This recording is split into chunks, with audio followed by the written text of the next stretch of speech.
বিসমিল্লাহির রহমানির রহিম। Welcome to Afroz channel. আজকে কিন্তু চলে আসছি কদবেলের আচারের রেসিপি নিয়ে। ট্রাস্ট মি, এই কদবেলের আচারটা এত টেস্ট হয়, তোমরা শুধু দেখো।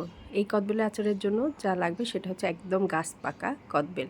এই কদবেলটা কিন্তু একদম গাছ পাকা, এবং আমার খালামণি এটা সাতক্ষীরা থেকে পাঠিয়েছে আমার জন্য, ঢাকায় কুরিয়ার করে। তো অনেকগুলো পাঠিয়েছে, তার থেকে আমি 2টা মাত্র আচার দিব, কারণ কদবেলের আচারটা অসাধারণ লাগে খেতে। তোমরা কি কেউ জানো কদবেলের আচার হয়? জানলে আমাকে অবশ্যই ডিসক্রিপশন বক্সে জানাবে। এবং এটা বানানো খুবই ইজি, চুলা জ্বালাতে হবে না, জাস্ট রোদে দিয়েই আমরা এই আচারটা বানাবো। তো এরকম তুলে নিচ্ছি। পাকা কদবেল কিন্তু একদম এরকম কালো কালার হয়, একদম এরকম কালো, ভিতরটা কালো হবে। দেখতেই পাচ্ছ একদম গাছ পাকা কদবেল কিন্তু এইগুলো। যারা কদবেল চেনো তারা তো জানোই যে পাকা কদবেল এরকমই কালার হয়। তো আমি শ্বাসটা বের করে নিলাম। এবার কি করব, এটাকে কিন্তু আমি এর দানাগুলো, এই যে একদম পাকা, তো এর দানাগুলো আমি চেলে ফেলবো, মানে আলাদা করে ফেলবো, আর শ্বাসগুলো আলাদা করে ফেলবো। তার জন্য বোলটা আমি চেঞ্জ করে নিলাম। এরকম একটা চালনি নিয়ে নিচ্ছি, যার মধ্যে আমি কদবেলটা ভালো করে চেলে নেব, তাতে শ্বাসগুলো আলাদা করে নিব আর দানাটা ফেলে দিব। দানাটা আসলে মুখে পড়লে ভালো লাগে না, তো দানাটা যদি আলাদা করে আচারটা দেয়া হয়, সেই আচারটা কিন্তু দীর্ঘদিন থাকে। দানা থাকলে কিন্তু আচারটা সহজেই নষ্ট হয়ে যাবে। তো এভাবে এই যে চেলে নিচ্ছি, এভাবে এই যে নিচে দিয়ে শ্বাসটা আলাদা করে নিচ্ছি। এই পাকা কদবেলের যে কি অসাধারণ একটা গন্ধ, আর হাতে মাখালে তো অনেকক্ষণ গন্ধটা থাকে হাতে, খুবই সুন্দর, খুবই টেস্ট হয়, একদম মিষ্টি, খুব টকটা হালকা থাকে, একদম মিষ্টি কিন্তু কদবেলটা। তো এই যে এভাবে চেলে নিচ্ছি, বেশ সময় লেগেছে। দেখতেই পাচ্ছ দানাগুলো কিন্তু আলাদা করে নিচ্ছি, আর শ্বাসগুলো এভাবে বের করে নিচ্ছি।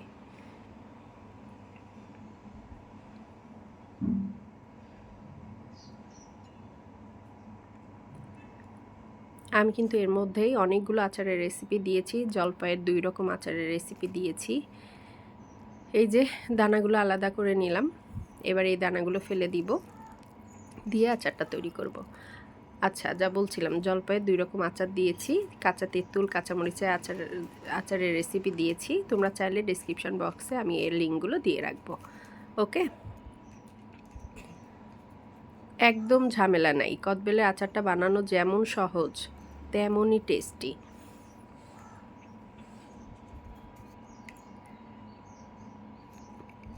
এবার জাস্ট কিছু আমি মশলা অ্যাড করব। এই যে হালকা লবণ কিন্তু খুব সামান্য পরিমাণে দিয়েছি, একদম 1/4 চা চামচ লবণ দিয়েছি। রসুন দিয়েছি একদম 1 চিমটি, দেখতেই পাচ্ছ। আদাও দিয়েছি 1 চিমটি পরিমাণ। এখানে তেমন কোনো মশলা বা কিছুই নাই। শুকনো মরিচের গুঁড়া দিচ্ছি 1/2 চা চামচ পরিমাণ, আর জিরার গুঁড়া দিচ্ছি 1/2 চা চামচ পরিমাণ।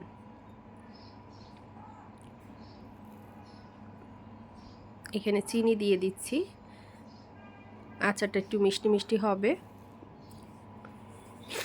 টক মিষ্টি হবে, মিষ্টিটাই বেশি, মিষ্টি একটু বেশি মিষ্টি হইলে সেই আচারটা কিন্তু ভালো লাগে খেতে।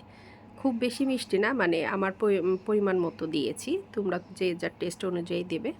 আমি এখানে 1/2 কাপ সরিষার তেল দিয়ে দিলাম, দিয়ে এবার সব কিছু একসাথে ভালো করে মেখে নেব। এটা কিন্তু চুলোয় দেয়াই লাগবে না, এরকম একটা প্লাস্টিকের ছুরি দিয়ে আমি খুব ভালো করে মিশিয়ে নিচ্ছি। আমার কাছে মনে হয় আচারে খুব বেশি হাত দেওয়া উচিত না, তাতে আচারটা নষ্ট হয়। আর টক জিনিসে মেটালের কোনো কিছু দেওয়া উচিত না। মেটালের কোনো কিছু, চামচ বা খুন্তা যেটাই দাও, সেটা দিলে কিন্তু কি হয়, অনেক সময় মেটালের কারণে আচারটা কেমন একটা কষকষ তিতা তিতা স্বাদ হয়। ঠিক আছে, তো আমার কাছে মনে হয় কাঠের বা প্লাস্টিকের কোনো কিছু দিয়ে ইউজ করাই ভালো। যেহেতু এটা চুলায় দিব না, এই জন্য আমি একটা কাঠের প্লাস্টিকের একটা ছুরি নিয়েছি। জাস্ট মেশানোর জন্য। আর এটা যখন রোদে দেব বারে বারে কিন্তু আমাকে একটু নাড়া দিতে হবে, এজন্যই এটা আমি নিয়ে নিয়েছি। জাস্ট এই বোলের মধ্যেই থাকবে, আমি মাঝে মাঝে এটা নাড়া দিতে পারবো। তো এইভাবে সব একসাথে মিশিয়ে নিচ্ছি। এটা জাস্ট রোদে দিব 5-6 দিন, শুকিয়ে আসলেই হয়ে যাবে।